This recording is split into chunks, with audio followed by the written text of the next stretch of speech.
E agora vamos falar de saúde aqui no TVO Notícias. Você conhece alguém que come mesmo sem estar com fome e continua comendo mesmo depois que está satisfeito? E além disso, que alimenta muito em pouco tempo?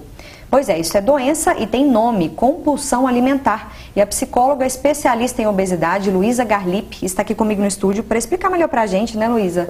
Boa noite, viu? Obrigada pela presença. Boa noite, eu que agradeço. Para mim é um prazer estar aqui com vocês. Compulsão alimentar. Esses são os sintomas que eu disse, né, agora. Sim. Todo mundo que é compulsivo aí pela alimentação é necessariamente ansioso?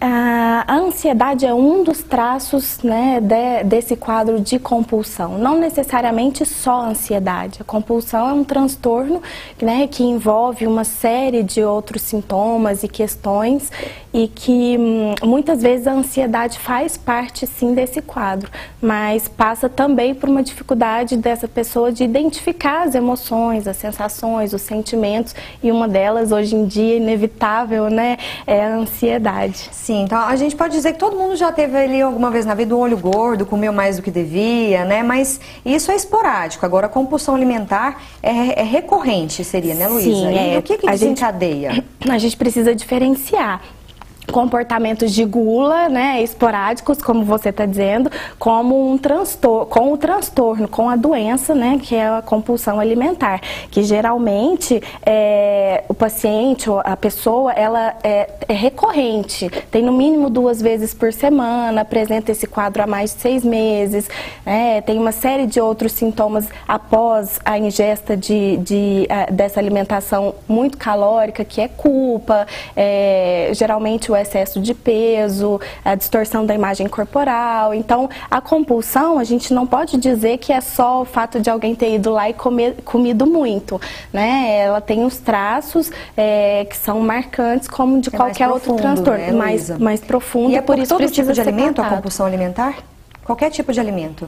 Isso varia muito de indivíduo para indivíduo, mas a maioria dos pacientes relata, né, que a compulsão geralmente é tida por a procura dos alimentos mais como carboidratos, doces, que são alimentos que liberam serotonina ou que dão prazer de maneira mais fácil, mais rápida, né, e que também estão mais disponíveis no mercado hoje em dia.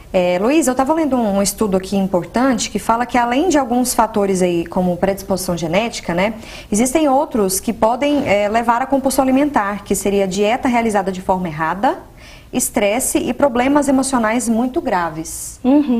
Sim, a maioria, né, dos transtornos alimentares de compulsão, a gente identifica que ele apareceu após uma dieta muito radical.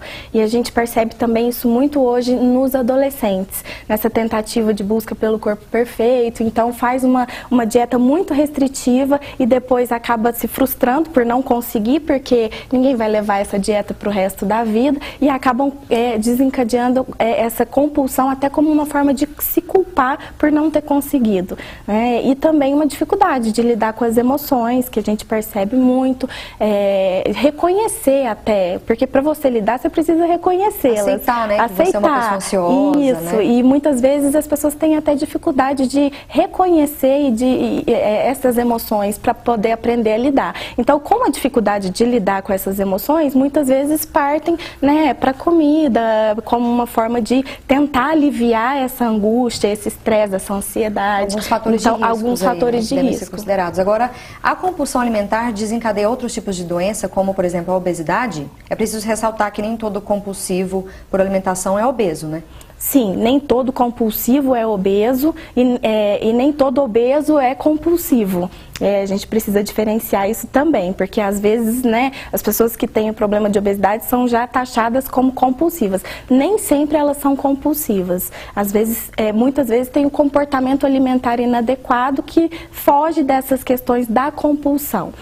Mas nem toda pessoa também que é compulsiva é obesa, até porque a gente tem o desmembramento dessas compulsões, como por exemplo o caso da bulimia, né, que é a pessoa comer de forma compulsiva e depois provocar o vômito, usar laxante, diurético ou alguns outros, né, métodos purgativos que a gente chama para poder tentar eliminar aí essa sensação de empanturramento causada pela compulsão. Então, para a gente finalizar, Luísa, tratamento tratamento? É uma dieta? É fazer terapia? O tratamento da compulsão é multidisciplinar, né? Acompanhado muitas vezes por o psicólogo, o psiquiatra e o nutricionista.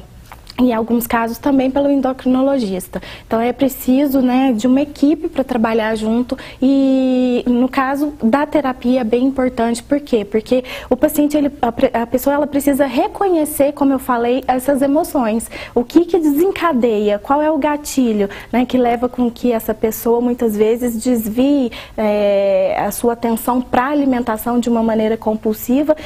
Então aprender a lidar com isso, a dar nome para essas emoções e dessa forma, tratando dessas sensações, desses sentimentos, aprendendo, né, a lidar com elas, muitas vezes a comida, ela, de forma excessiva, vai desaparecendo aos poucos e a perda de peso, ela é consequência. Consequência, né? Tá bom. Muito obrigada, viu, Luísa, pela sua entrevista aqui no TV Notícias. Eu que agradeço.